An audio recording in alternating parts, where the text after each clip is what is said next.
Shukuru sana msikilizaji wa EFM popote pale ulipo. Asante kwa kuendelea kutegea sikio EFM katika siku njema ya leo tarehe 8 mwezi ni wa 10 mwaka 2025. Karibu katika ripoti ya leo. Tunaungana pamoja kila siku ya Jumatatu mpaka siku ya Ijumaa kuanzia saa 1 mpaka saa 2 kamili usiku. Na hapa tunazungumza kuhusu maisha halisi ya kweli ndugu zetu wanapitia, wanayaleta kwetu nasi tunayowasilisha kwako kwa njia ya simulizi. Kuna mahali tuliishia ndugu yetu Asia akitueleza mambo yamekuwa tofauti kwa upande wake mpaka sasa hivi tunavyozungumza, mume wake, kipenzi chake, baada ya kutengana. Lakini vita imezidi kuwa kubwa kwa sababu mume wake ameanza kumharibia kwa wateja wake. Wale wateja aliowaunganisha kwa siku za nyuma ameanza kuwapanda sumu, na hatimaye hawa wateja wafanyi kazi tena na Asia. Imeathiri sana kwa upande wa Asia. Asia anamlaumu sana huyu mwanaume kwa sababu anamuumiza yeye pamoja na watoto wake. Lakini huyu mwanaume anamwambia nitahakikisha unakuwa si kitu. Na anamwambia usinifananishe mimi na yule mume wako wa kwanza ambaye ulimpeleka vile unavyotaka, ulimfanyia vile unavyotaka, ukamfanya akalia, na mimi sitalia kwa ajili yako. Lakini pia Asia kwa upande wa yule mganga rafiki yake, partner wake, wameingia migogoro. Mpaka sasa hivi hawana maelewano, wametishiana vitu vingi. Lakini mwisho yule mganga amemwambia Asia, usije ukang'aa hata siku moja hapa Kilingeni. Nitakufanyia kama nilivyomfanyia mdogo wako. Nitaagiza sanda kwa ajili yako, nitaagiza jeneza kwa ajili yako, lakini zaidi nitaagiza msalaba ambao utaandikwa kwa majina yako, na nitakufanyia kama nilivyomfanyia mdogo wako.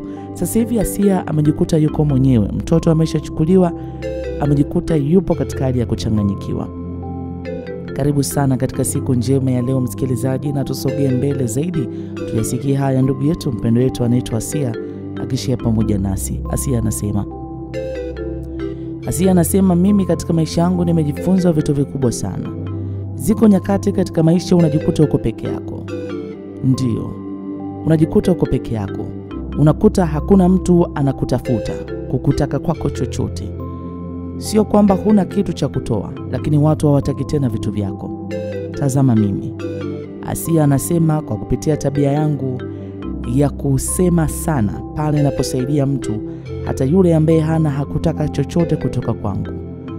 Nataka nikwambie kuna nyakati unaona watu hawana vitu, unawaona si kitu. Wakati mwingine unawaita takataka. Wakati mwingine wako pamoja na wewe na unasema wako pamoja na mimi kwa sababu wao ni wahitaji. Hawana pa kwenda na hawezi kufanya chochote. Hawa wana njaa, wanahitaji chakula. Nataka nikwambie mimi kwangu nilijifunza hata hao pia wanaweza kaondoka kwa kuacha. Hakuna mwanadamu anayependa masimango. Yule mwenye akili timamu au yupo ambaye anaweza kuendelea kukubali masimango ya kila siku. Siku moja atachoka, ataondoka. Wengi wameondoka kwenye maisha yangu, na kauli kubwa wanayozungumza kwa nini wameondoka. Mimi ni mtu mwenye masimango sana. Nikikusaidia kidogo nitakitambulisha kwamba ni kikubwa. Mimi ni mtu mwenye masimango sana. Sipendi pia kumsaidia mtu nikiwa niko private, yani tukiwa tuko wawili. Nataka nikusaidia tukiwa public. Yani wewe niombe msaada tukiwa tuko wengi, nitakupa zaidi ya kile unachostahili. Ukiniomba ukiwa peke yako nitakubania sana, na nitakubania kweli kweli. Ni mtu ambaye napenda sana publicity. Yani sijui nikueleze vipi, lakini naamini hiki ninachokizungumza sio mimi peke yangu. Unaweza ukajichunguza hata wewe. Pale mtu anapokuhitaji msaada, mtu yupo katika dhiki, mtu yupo katika uhitaji. Je, unapomsaidia unapenda msaada wako uambatane na kitu gani? Utamsaidia kwa sababu ni mhitaji, utampa na kusema Mungu wewe unayebariki wanaotoa na utanibariki na mimi, na usitaki hata huyo mtu akatangaze kwa mtu yeyote ule wema umemtendea? Au wewe ni ule mtu unapomsaidia mtu lazima useme alikuwa na njaa nikampa chakula, yule nimemvisha, watoto wake nimemsomeshea? Utataka kuutangaza ule wema kwa watu? Au ndio wewe utataka mpaka liwe kundi la watu hapo na useme nitamsaidia madaftari kwa ajili ya mtoto wake na nitamlipia ada pia kwa ajili ya mtoto? Wakati unazungumza hayo, kuwepo na kundi kubwa la watu wakiwa wanapiga makofi kwa ajili ya ule wema ambao umeutangaza. Asia anasema basi mimi nilikuwa kundi hilo. Ninapokusaidia lazima nikutangaze, na napenda pia kuhakikisha ninapotoa watu waone ule wema nimeutenda, na kesho nitakukumbusha ule wema niliokusaidia. Haya anatueleza ndugu yetu mpendo wetu anaitwa Asia. Hao watu wameondoka kwangu, hawapo. Sio kwamba sasa hivi hawana shida, lakini ni kwa sababu wamechoka masimango. Wameambiana huyu na huyu na huyu na huyu, sasa hivi hawanisogelei tena.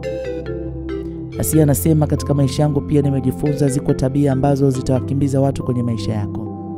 Utajiuliza kwa nini mimi sina watu? Kwa nini mimi hivi? Lakini ziko tabia zitafukuza watu kwenye maisha yako. Yeyote anayekuja atajeruhika, ataumia, ataondoka akiwa na maumivu. Mwisho wa siku utajikuta umebaki peke yako. Asia anasema kwanza, mimi ni mtu ambaye sina urafiki na mtu. Ukija unavyokuja, wewe njoo unavyokuja, nitakupokea hivyo hivyo, lakini utaondoka na majeraha. Iwe ni katika biashara, unatamani tufanye business partners, sijui nini, nitakuumiza. Mwisho wa siku utaijuta ile siku uliyokutana na mimi. Mimi ni ule mtu ambaye ninajalia kwangu kuliko kitu chochote.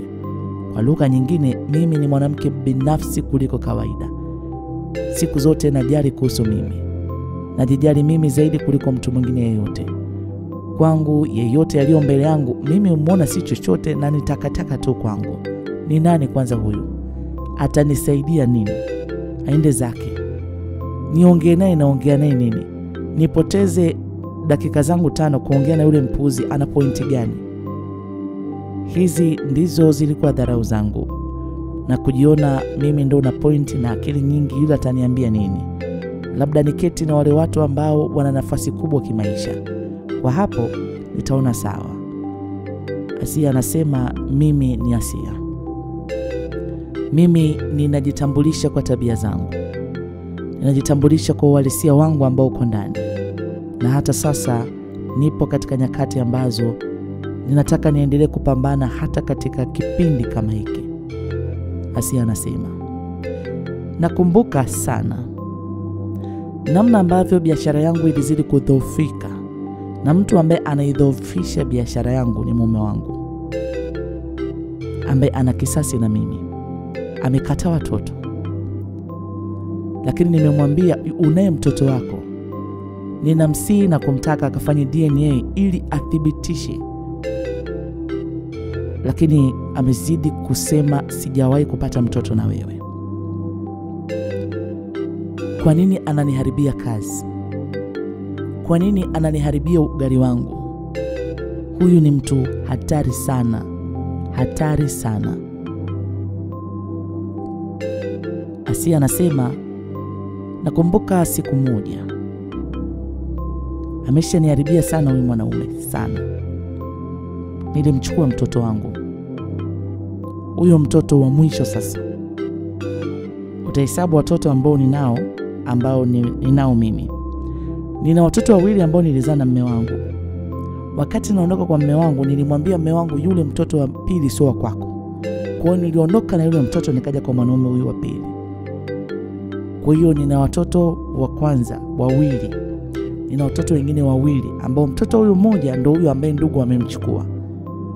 Kwamba kutokana na dhoruba, vita za huku na huku zisije zikamwathiri huyu mtoto, kwa hiyo wamemchukua, na ni family member nyumbani hapa, ana kiherehere sana. Yeye ndo anasema kwamba lazima kuhakikisha usalama wa mtoto unakuwa mkubwa. Hii vita ya hizi pande zisiathiri huyo mtoto, kwa hiyo wamemchukua. Na niko katika mapambano makubwa. Kinachonikwamisha mimi ni pale ambapo naanza kuambiwa kwa habari ya kwenda kupima DNA. Aliyekuwa ananifanyia mchongo wa DNA ndo huyu hapa mwanaume, ambaye ndo alifanya ule mchongo wa DNA ya kwanza, ikatoka ikawa fake, na yule mwanaume akaamini kwamba mtoto sio wake. Asia anasema, nataka nikwambie, nilimbeba huyu mtoto wangu ambaye ni mtoto halali wa yule mwanaume. Asia anasema, nimefika moja kwa moja katika hii nyumba. Nikaingia, kuna geti tu kubwa. Hii ni nyumba nzuri sana ya kifahari ambao huyu mwanaume anapenda sana kuizungumzia, niliacha nyumba yangu ya thamani nikaja nikaishi na wewe kwenye kijumba cha kupanga. Yote hii ni kwa sababu ya upendo, 1 2 3, ndio hiyo nyumba sasa nikawa nimeenda. Asia anasema nimefika hapa nikamkuta huyu mama Chapombe. Nikamsalimia. Na inaonekana na yeye alikuwa anatamani sana kuniona, kwa sababu pale nilipofika nikajitambulisha hapa getini, niliingia tu bila shida yoyote. Unaona, kama angekuwa hataki kuniona na maana asingeruhusu. Aliruhusu kwa sababu naye anataka pia kuniona. Asia anasema nimefika hapa nikamsalimia, nikamwambia bila shaka unanifahamu na bila shaka taarifa za ujio wangu unazo. Huyu ni mama. Akaniambia karibu. Nikamwambia asante. Nikamwambia nimekuja sina mambo mengi sana, kwa sababu ujio wangu najua unaujua. Nimemleta huyu mtoto kwa sababu naona mwenzio anataka kupita kwenye njia yangu kuniharibia kila kitu changu ambacho nakipambania kwa ajili ya watoto wangu. Kwa sasa hivi ambacho anakifanya ni kuniharibia kila hatua yangu, ili ifike kipindi nishindwe kulea watoto wangu. Sasa kwa sababu ananiharibia, mimi nimekuja kumleta mtoto. Huyu mama akaniambia mume wangu wakati anarudi kwangu kwa magoti, na sio tu magoti, naomba nikuweke sawa. Wakati mume wangu analia kwa magoti akitambaa kutoka umbali fulani na kunisogelea mpaka mahali nilikuwa nimekaa, akiwa anabubujikwa na machozi ya uchungu, kamasi zikiwa zinamtoka, akiwa na hali ya kuugua, akiniambia nimsamehe katika toba ambayo aliomba kwangu na kutaka nitangaze msamaha kwake, na katika vitu ambavyo alivizungumza kwangu hakuniambia kama ana mtoto nje ya ndoa. Ni kweli shetani alimpitia, alitoka, lakini alipotoka anamshukuru Mungu kwa sababu hakuzaa na mwanamke yoyote. Kwa hiyo wakati unakuja, ni vyema ungekuwa umejadili kwanza na mwenzako ambaye mlikuwa mnaitana wapenzi. Ungejadili muelewane vizuri, kwa sababu nyinyi wakati mnakutana mimi sikuwepo. Wewe ulikuja ukaingilia ndoa yangu, ulimshawishi mume wangu aniache kwa sababu mimi ni mwanamke mlevi. Ni sawa, sikatai, kwa sababu kweli nilikuwa ni mwanamke mlevi, lakini mimi sio mlevi tena. Mimi nilikuwa mlevi, lakini sikuwahi kuumiza moyo wa mume wangu, na ndio maana karudi kaja anatambaa kwangu. Hebu fight na wewe arudi kwako akiwa anatambaa. Huyu mama aliniambia maneno ya kejeli kama haya, na kuniambia kama nimemaliza ninaweza nikaondoka. Niondoke mimi na mtoto wangu, kwa sababu kwa taarifa mume wake aliompa hajawahi kuzaa nje ya ndoa, na ndio alimuomba msamaha mke wake na kumwambia hivi. Nikamuuliza huyo mama, kwa hiyo wewe unaamini maneno ya huyo mwanaume kichaa? Akaniambia unamzungumzia mume wangu ni kichaa? Huyu ni mwanaume bora sana, hajawahi kuwa kichaa. Labda wewe ndio ulimpa kichaa akiwa yuko na wewe, lakini alipotoka huko na kuja kwangu hawezi kuwa kichaa. Huyu ni mwanaume bora kuliko wanaume wote. Nataka nikwambie, ni mwanaume bora kuliko wanaume wote. Tena ikae hiyo kichwani kwako. Ukiwa unazungumza, usizungumzie habari ya mume wangu kwamba ni kichaa. Ni mwelevu, ana akili. Angekuwa ni mjinga na mwenda wazimu au kichaa, angekuoa wewe. Mbona hajakuoa? Ujiulize, umekaa na wewe mwanaume miaka mingapi? Sema, umekaa naye miaka mingapi? Mmepanga, mkaenda mkajenga, mkaanzisha miradi, mkafanya hiki. Miaka yote umeshindwa kuonyesha wanawake wako, umeshindwa kuonyesha wewe ni mwamba, mwanamke wa maana, kuhakikisha wewe mwanamke kuhakikisha wewe mwanamke unavaa gauni jeupe, unaenda kufunga ndoa, mbona vilikushinda? Ina maana wewe ni mwanaume mwerevu. Hakuruhusu hicho kitu, na mwanaume mwelevu hawezi akaruhusu hivyo vitu. Ndoa ni hii moja. Binti yangu, tafadhali naomba uende. Asia anasema yani maneno ambayo aliyazungumza huyu mama, tena kwa dharau sana. Narejea punde.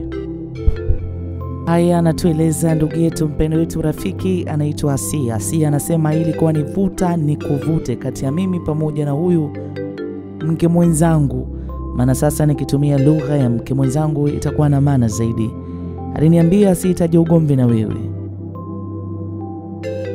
nenda ukazungumze naye, mtakayoridhiana yao ya kwenu, kwa sababu wakati mnakutana mimi sikuwepo. Tafadhali sana. Asia anasema nilimuuliza swali huyu mama, wewe unapomuona huyu mtoto huoni sura ya mume wako? Akasema ungekuwa mwelevu ungenielewa hiki ninachokisema. Nimekueleza mimi sijui chochote kuhusu mahusiano yenu, usinihusishe kwa chochote. Kama kwa kinywa chake mume wangu amesema hajawahi kupata mtoto nje, nitaiheshimu hiyo siku zote. Tafadhali sana, naomba uende. Asia anasema basi huyu mama alionekana kutaka kuzungumza na mimi zaidi, na akitaka niende, na kama sitaenda kwa ridhaa yangu, basi yeye hapa yuko na vijana wa kutosha wanaweza kanishughulikia kunitoa nje. Asia anasema niliondoka na mtoto wangu na nilijeruhika sana.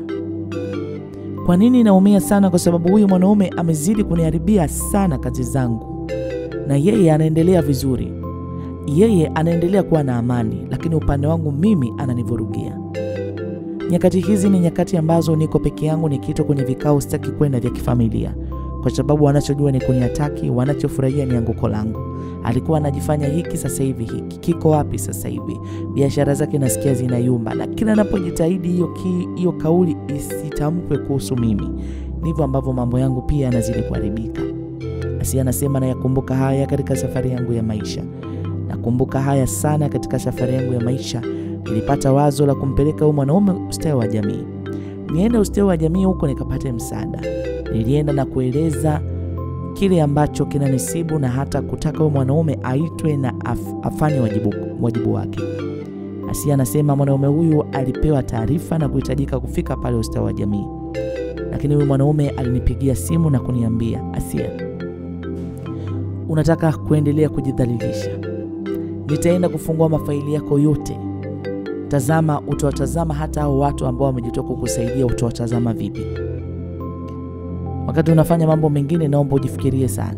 Hivi unadhani mimi ni mjinga kusema mtoto wa kwangu? Nikamwambia, ni lini utaelewa ya kwamba mtoto wa kwako? Na ni nini unauliza na kati mtoto unafanana naye? Sijakutaka urudiane na mimi. Sijakutaka chochote kwako. Ninataka mtoto wangu apate haki ya babake. Akasema wewe ni mpuuzi sana. Mtoto wa kupata haki ya babake ni yupi? Kama kuna mtoto ulidhulumu haki ya babake, wewe hizo si ni kawaida yako? Sasa hivi ndio unajifanya una huruma kwa ajili ya huyo mtoto wako? Mbona mtoto wako huyu wa pili ulinyang'anya haki ya mtoto kwa babake? Si ndio? Kama ambavyo waga unafanya, endelea kufanya. Hayo si ni maisha yako wewe? Asia anasema mwanaume huyu alikata simu, lakini hakuitii wito alioitwa kule ustawi wa jamii. Ikawa ni vuta ni kuvute, vuta ni kuvute, vuta ni kuvute. Jamani, na mimi mambo yanazidi kuharibika. Nikiwa nipo katika katikati ya dhoruba, nikiwa nipo katika kipindi bado kigumu kwa upande wangu. Naikumbuka siku hii sana kwenye maisha yangu, naikumbuka sana. Mtoto wangu ambaye nilimtoa kule kwa baba yake, na tukaanza maisha hapa wote pamoja. Sasa siku zimesogea, mtoto amekua. Aliniambia, mama, kuna kitu nataka nikwambie. Na nikamwambia kuna nini, kwa sababu hii pichi aliyoanza nayo sijazoea. Mama, kuna kitu naomba nikwambie. Kitu gani? Asia anasema mwanangu huyu akaniambia, mama, kwa nini umenifanyia hivyo? Nikashtuka. Nikamwambia, nimekufanyia nini mwanangu? Nimekufanyia nini? Sitaki kuamini kama na wewe sasa hivi kuna ndugu wamepata mwanya, wamepandikiza sumu kwenye moyo wako. Nataka nikwambie mwanangu, hata mtu aje akwambie nini, mimi ni mamako na ndio unayenijua. Si ndio? Mimi ni mamako na ndiye mamako unayejua anakupambania siku zote. Huyu mwanangu akaniambia, kunipambania mama ndo kuninyima haki ya mimi kuwa na babangu? Nikamwambia, baba yupi? Wewe humtambui babako? Akaniambia, huyu sio babangu, ila umeniaminisha kama huyu ni babangu, lakini sio babangu. Na kwa kinywa chake ameniambia yeye sio mtoto wangu, ameniambia mimi sio mtoto wake. Nikamwambia, nani amekwambia hiyo kauli? Ni nani amekwambia hiyo kauli? Akaniambia, ni baba ameniambia. Unaona sasa huyo mwanaume ambavyo anaendelea kupanda somo mpaka kwa watoto. Nikamwambia, wewe unamwamini yeye anachokisema? Akaniambia, mama, huwezi kuendelea kunidanganya kwa sababu sasa hivi unazungumza mimi ni mkubwa. Mtu uliyeniambia sio babangu na ndio babangu. Kwa nini mama umenifanyia hivyo? Yaani nilihisi nakuwa kichaa. Nilihisi kabisa nakuwa kichaa. Nikamuita kwa majina ya mtoto wangu, nikamwambia, nini unazungumza? Unajua mimi niko na mambo mengi kiasi gani? Akaniambia, mama, naomba unirudishe kwa babangu. Yaani hii ni siku ngumu sana kwangu. Huyu ni mtoto wangu, unajua. Tumepambana naye pamoja, tuko pamoja.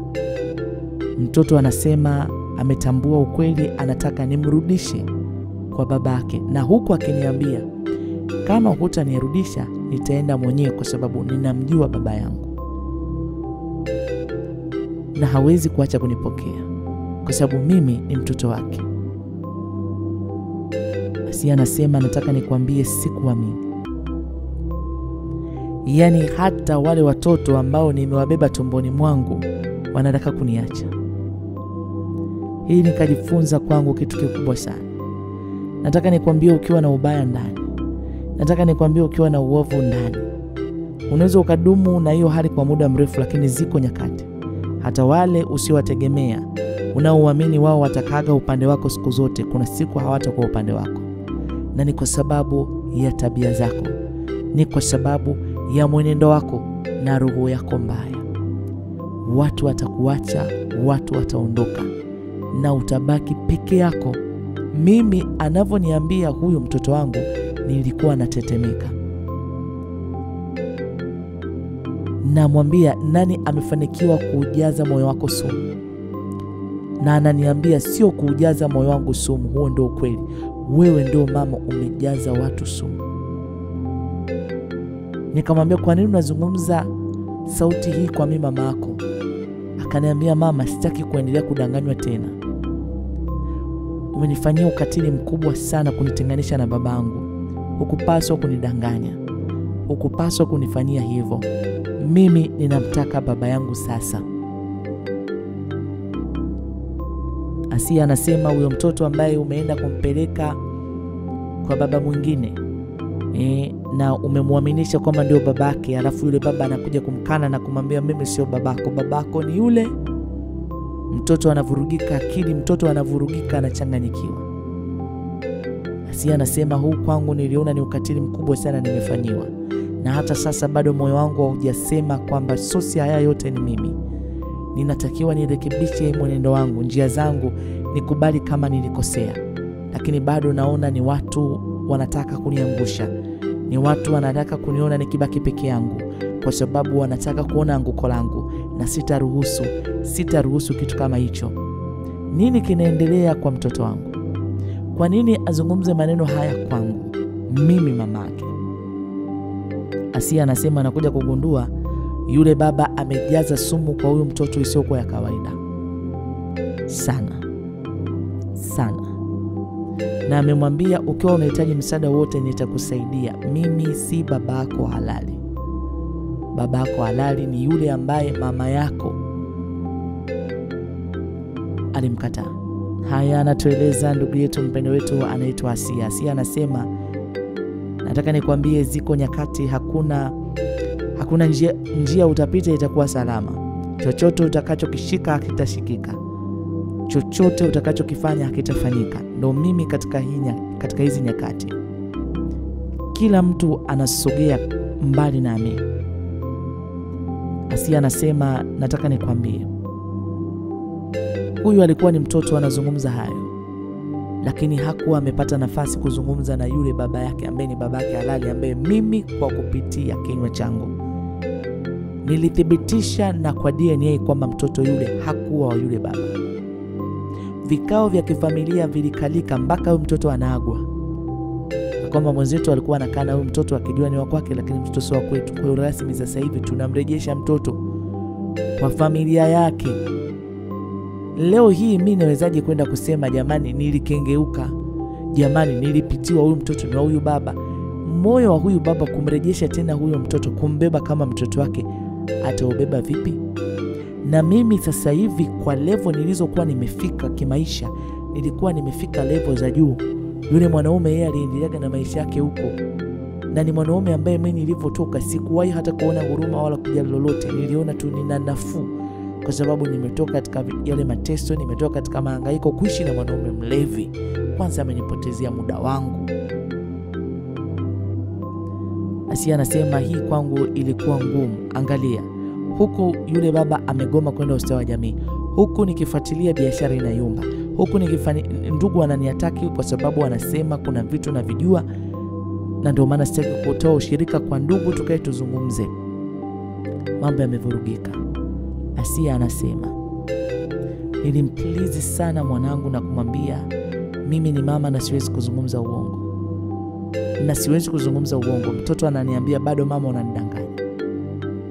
Kama ambavyo akimtaja yule mtoto wa marehemu mdogo wangu alivyoondoka hapa nyumbani, na ndivyo na mimi nitaondoka.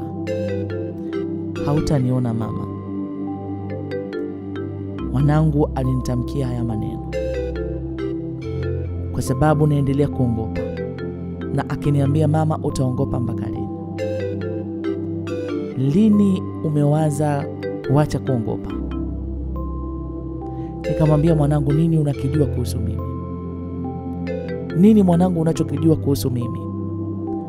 Mtoto wangu akaniambia mimi na mama ambaye anajua kila kitu.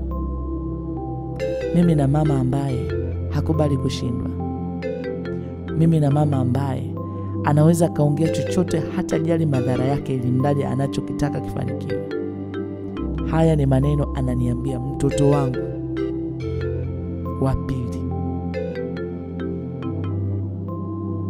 Akaniambia mama, kama unanipenda kweli na niendelee kuwa mtoto mzuri kwako, naomba mama acha hizi tabia. Nikamwambia mwanangu, tabia gani? Ni kweli leo umefanikiwa kuona ni kweli watu wamefanikiwa mwanangu kukushika akili yako? Mbona wewe ndio mwanangu naye kujua una akili timamu, una akili darasani, una ufahamu mzuri, mtu hawezi kukuyumbisha. Leo wewe unayumbishwa na mawazo ya watu. Mwanangu akaniambia kuna kitu ambacho mama nilikuwa pia sijakwambia.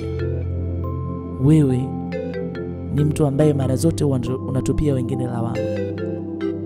Wengine ndio waga wanakosea, ila wewe mamangu waga ukoseaje. Si ndio mama? Wewe mamangu waga ni sahihi siku zote, kwa sababu wewe sio binadamu, ni malaika. Haukoseaje mama. Na hata sasa ndio maana unataka kuendelea kuongopa, kwa sababu hutaki kukubaliana na ukweli. Mtoto wangu aliniambia, ni lini mama utakubaliana na ukweli? Utakubali kama mimi ulinitoa kwa babangu halali na ukanileta kwa baba ambaye sio wa kwangu? Ni lini utakubali? Ni lini mama utakubali kama mdogo wangu sio mtoto wa kwako na wala sio mtoto wa baba? Ni lini utakubali? Ni lini mama utakubali haya yote? Asia anasema maneno ya mtoto wangu yaliingia mpaka kwenye kilindi cha moyo. Ukiniuliza, na mimi nimekuwa nikisema ninawezaje kuclear hiki kitu? Yaani kuna maisha unafika mahali kurudi nyuma uwezi, kwenda mbele uwezi. Yaani nawezaje mimi jamani tena kuanza kusema mtoto ni wa yule baba? Ninawezaje kuanza? Ninawezaje? si watu wataniona mimi ni mchawi. Ninawezaje? Ni namna gani ambavyo watu wanaweza wakanyoshia vidole, na mimi ni katika vitu ambavyo ninakataa na vipinga, ni kuona watu wanasimama na kuanza kuniataki mimi kwa namna yoyote ile. Ninawezaje? Mtoto ananiambia nitafanya hayo mpaka lini? Haya anatueleza ndugu yetu mpendo wetu rafiki anaitwa Asia. Haya, mapumziko mafupi msikilizaji, nami nitarejea hapa na tutapata nafasi ya kusogea mbele zaidi katika hiki ambacho ndugu yetu anaitwa Asia akiendelea kushia nasi. Karibu katika sehemu ya 3 msikilizaji ya ripoti ya leo katika siku njema ya leo, siku ya kipekee kabisa, siku ya Jumatano. Ndio Asia anatueleza haya. Asia anasema ni maneno ya kuchoma moyo aliyoyazungumza mtoto wangu. Ndio, basi nakumbuka sana. Asia anasema nilipata muda wa kutulia. Nilitulia. Kule ustawi wa jamii nilielezwa mambo kadhaa, lakini inaonekana walizidi kumfuatilia huyu mwanaume na mwisho wa siku akawa ameridhia. Kwa hiyo tutakuwa na kikao. Tutaenda kujadili kwa sababu mimi ndo nimeweza kuraise hoja na kutaka mtoto wangu apate haki za matumizi, yani za kimaisha. Asia anasema na mimi nilitii wito, kwa hiyo tulikutana na huyu mwanaume hapo kwa ajili ya mazungumzo zaidi. Asia anasema huyu mwanaume tulipokutana naye alizungumza kauli ya kwanza, akasema jamani, mimi ni mtu mzima, nina akili zangu timamu, ninaelewa ninachokifanya. Mimi sijawahi kuzaa na huyu dada. Hawa watu ambao walituita kwenye hicho kikao walibaki wanashangaa kwa kauli ambayo anazungumza huyu mwanaume. Sio kwamba ni kweli nimezaa naye, nilikuwa na mambo mengi yalikuwa yamenisibu, nilimwambia avumilie, nitamtunza. Hajapata mtoto na mimi. Akisema huyo mtoto nimepakaziwa, sio wa kwangu. Hapa watu wa jamii wakabaki wanashangaa, wakasema kwa nini unasema hivyo na kati inaonyesha kabisa huyu mtoto ni wa kwako na umekuwa ukimlea. Kuna mambo tu yametokea ndio unakana huyo mtoto. Hebu tueleze kiundani zaidi. Mmoja alitaka kujua. Asia anasema huyu mwanaume akasema nikizungumza yatawachanganya. Lakini nimeona mnasumbuka sana na mimi na najua hivi ni vitu ambavyo vimewekwa utaratibu. Lazima nitii wito. Nilikuwa na mambo mengi na nilipopata nafasi nikaona ni vyema nije nikrie mambo vizuri mapema ili niepuke huu usumbufu. Huyu mwanamke amenipakazia mimi mtoto. Mimi nikamwambia, unawezaje kuzungumza maneno haya mbele ya watu na kumkana mtoto wako? Uoni kama unatengeneza laana kubwa kwa mtoto wako? Unamkana mtoto wako wa kwako wewe mwenyewe. Huyu mwanaume nakumbuka maneno haya alisema, aliwaambia wale ambao wako hapa wanatusikiliza, walikuwa kama watu 3. Akasema jamani, naomba mvae viatu vyangu. Vaeni viatu vyangu alafu msinijibu lolote. Nendeni majumbani mwenu, nendeni mkatafakari hii. Nyinyi si ni wataalamu, mnatoa ushauri, mnashauri, mnasuluhisha, mnaona nafasi nzuri mtoto apate malezi, hebu vaeni viatu vyangu. Huyu mwanaume alisema, nilikutana na huyu mwanamke na tulianza mahusiano. Nilipata scholarship, nikaenda nje kusoma. Wakati nimeenda kukawa kuna changamoto ya mawasiliano, lakini nilimwacha akiwa na ujauzito. Baadaye nikaja nikapatikana. Nilimwambia moyo wangu ulivyokuwa sasa hivi na shauku ya kutamani tuishi pamoja. Nikamwambia nataka mamangu amtambue mimi nikiwa niko masomoni. Mume wangu aliwaambia watu hawa pia, lakini nikiwa najua sasa huyu mwanamke siku zinazidi kusonga mbele, tumbo lake linazidi kukua, na alizidi kunipa taarifa na nilituma fedha za kutosha. Mpaka siku anaenda kujifungua kuna manuva alinifanyia katika hali ya kibinadamu, mimi sikuwa na huo ufahamu. Mimi niko na family member, unajua. Kama hii hatua ya mwanamke wangu anaenda kujifungua, kwa nini ndugu zangu wasihusishwe? Lakini huyu mwanamke anichezea michezo ambayo nataka nikwambie sikuelewa chochote. Niliona ni sawa. Mwisho wa siku akaniambia ameshajifungua. Akaniambia mtoto amejifungua jinsia yake, akanieleza, na mimi nimefika kweli nikamkuta mtoto. Na ndipo nilipoita ndugu zangu tukafurahi pamoja na tukaanza kuishi na huyu mwanamke. Nimekaa na huyu mwanamke kipindi chote na akaja mtoto wa pili. Amekuja mtoto wa pili na kuja kugundua hawa watoto sio kwangu. Mimi nikamwambia sio hawa watoto sio kwako, sema huyu mtoto mmoja sio kwako. Wakanisini nyamazi ili amalizie.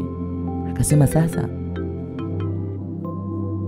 niwaambie, huyu mwanamke alijua mimi nimempa ujauzito, kwa hiyo sitamjali, sitamhudumia, kwa nimeenda zangu huko nje labda nitatokomea.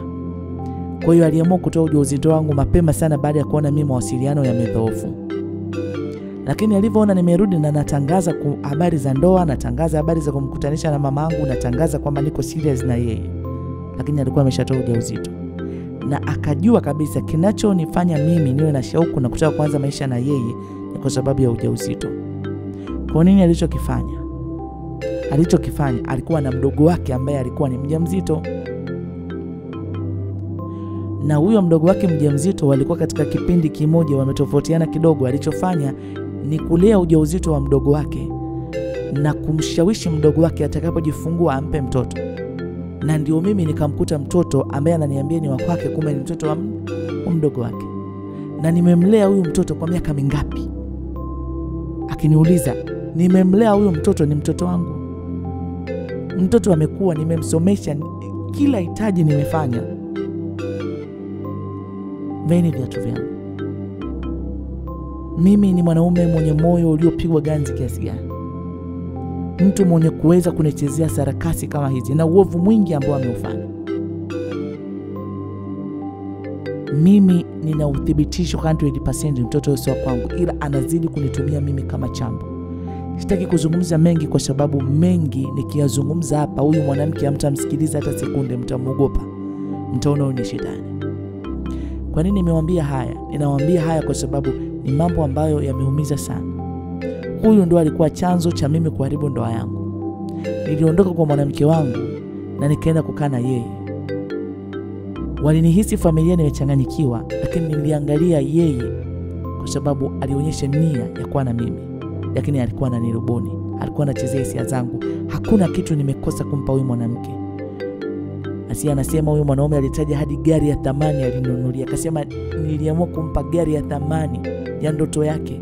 Sio nacho, lakini nataka nimpe mwanamke ambaye nampenda, anajali familia, anatunza, kumbe watoto wote sio kwangu. Huyu mwanaume alisema nikizungumza napatwa na hasira sana. Naomba niondoke. Huyu mwanaume alisimama na kuondoka. Asia anasema hawa watu walibaki katika mshangao sana. Jamani, dada, mbona hukutueleza haya yote? Naulizwa mimi. Nikamwambia hivi, jamani, sina sababu ya kujieleza sana kwa sababu mimi ninachokihitaji hapa ni matunzo ya mtoto. Ninachokihitaji hapa ni DNA ipimwe, athibitishe kama ni mtoto wake. Kama ana wasiwasi athibitishe na amlee mtoto wake. Hicho ndicho mimi ninachokitaka. Sijamwambia arudi kwangu, sijamwambia tuendeleze mahusiano. Ninataka haki ya mtoto wangu kwa ajili ya malezi. Huyo mama mmoja akasema, hebu muache kwanza huyo baba apate muda wa kutuliza akili. Uone kwa mfano. Kikawaida kibinadamu ni rahisi mtu kuhisi, hata kama kuna wengine ni wakwake akahisi kwamba sio wakwake, kwa sababu kuna namna umemwonyesha kwamba wewe sio mtu mwaminifu. Nikamwambia mimi sio mwaminifu vipi? Nilikuwa na mwanaume mwingine? Mimi sija na mwanaume mwingine. Mimi ninachokizungumza nilifanya hivyo kwa ajili ya manufaa yetu mimi na yeye, na sina sababu ya kujieleza sana kwa sababu sizungumzii mtoto huyo. Ninamzungumzia mtoto ambaye ni wa kwake. Ninaombeni sana huyu mtu afanye kinachotakiwa, amlee mtoto wake. Niko tayari kwa lolote kwa ajili ya DNA, niko tayari. Huyo mama mmoja akaniambia, na kuelewa, tuko hapa kwa ajili ya kuweka mazingira mazuri ya mtoto. Makosa yenu migogoro yenu isimuathiri mtoto. Kuhakikisha anapata anachostahili. Sisi tupo hapa kwa ajili ya hiyo kazi.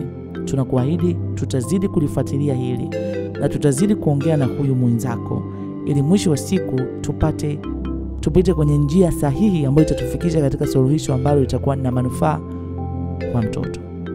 Usiwe na wasiwasi. Lakini walinishangaa sana. Haya anatueleza ndugu yetu, mpendo wetu, rafiki anaitwa Asia katika siku njema ya leo. Asia anasema, mimi Asia nimetoka mahali hapo. Nimevurugika kichwa kumbuka yule mtoto kule nyumbani ananiambia yale maneno. Asia anasema nikiwa sijui hili wala lile la kufanya, sielewi, na kumbuka yule mganga alishani block na sina mtu na share naye sasa hivi. Sina mtu na share naye. Asia anasema nilitumiwa ujumbe na yule mume wangu wa kwanza. Alinitumia ujumbe na aliniandikia mimi ni fulani. Akaniambia katika vitu ambavyo vimewahi kuumiza moyo wangu ni kumlea mtoto angali akiwa tumboni na kuhakikisha mpaka unajifungua niko pembeni yako, na kumlea huyo mtoto kwa upendo, na baada ya miaka kupita kuniambia mtoto sio wa kwangu na kuniacha katika mateso makubwa sana, majeraha ambayo siwezi kueleza. Leo hii mtoto ananifuata na kuniambia wewe ndiye babangu. Wewe mwanamke na ulaaniwe uingiapo na utokapo. Na ulaaniwe wewe mwanamke, na ufe kifo cha mateso wewe mwanamke, na kila uliyemtesa, teso uliyomsababishia ligeuke fimbo kwako. Hizo fimbo zikuchape, zikuadhibu na uteseke maisha yako yote. Hii ndio message aliniandikia yule mwanaume. Sasa ina maana ana mkanda mzima, na ndio maana ameniambia hayo maneno. Asia anasema ndani yangu nilizidi kuwaka ndani yangu sana, yani nahisi kuchanganyikiwa. Asia anasema nimekaa kama siku tatu. Nakumbuka sana siku hii katika maisha yangu. Nitakaa nikikumbuka siku zote, na natamani kuzungumza na marafiki ambao unanisikiliza. Roho ya uovu ndani, ukijichunguza ukajijua una roho ya uovu, usi-entertain hiyo roho. Hiyo roho itazidi kuota mizizi. Hiyo roho chafu itageuka, yani utakuwa ni shetani. Ni binadamu lakini ni shetani kamili. Asia anasema nilitoka, nakumbuka siku hii. Nilitoka nikaenda moja kwa moja kwenye ofisi ya yule mwanaume, kwa sababu bado sijakubali kama mimi pia ni sosi ya matatizo. Ninamuona yule mwanaume ni sosi ya matatizo yangu kwa sehemu kubwa, kwa sababu yeye ndo anasambaza sumu, ameniharibia sasa mpaka kwa mtoto. Kwa hiyo anataka niishi kama mnyama, niishi mtu nisieleweka, niliyechanganyikiwa. Ndicho anachotaka. Kwa hiyo nilimfuata ofisini. Na nilipomfuata ofisini nilipewa chance. Kumbuka hapo ofisini niliwahi kuja mimi kama mwanamke wake, kama mke. Niliwahi kuja hapa, walinizuia. Lakini safari hii sitakaki kujua nini kilichotokea. Yani sitakaki kujua nini kilichotokea kwangu kwenye maisha yangu, sitakaki kujua. Kwa sababu uwezo wa mimi kuzuiliwa hapa ulikuwa ni mkubwa kwa sababu ya migogoro ambayo tulikuwa mimi na yule mwanaume, lakini niliruhusiwa kuingia. Asia anasema nimefika, nilimkuta huyu mwanaume anakula. Na nakumbuka mpaka chakula alichokuwa anakula. Asia anasema huyu mwanaume alikuwa anakula kuku zimewekwa mboga majani. Halafu akawa anakula na chipsi. Kwa hiyo hapa alikuwa yuko na uma, yuko na kisu, yuko na chachanu hapo pembeni. Ndio nimefika, yani ndio kama anaanza kula. Akaniambia, leo nafikiri ni mara ya mwisho mimi na wewe kuonana. Nimekuwa nikizungumza hivi hatuelewani, lakini naona leo itakuwa ni mara ya mwisho, kwa sababu leo mimi sitaki mambo yawe mengi. Mke wangu yuko njiani.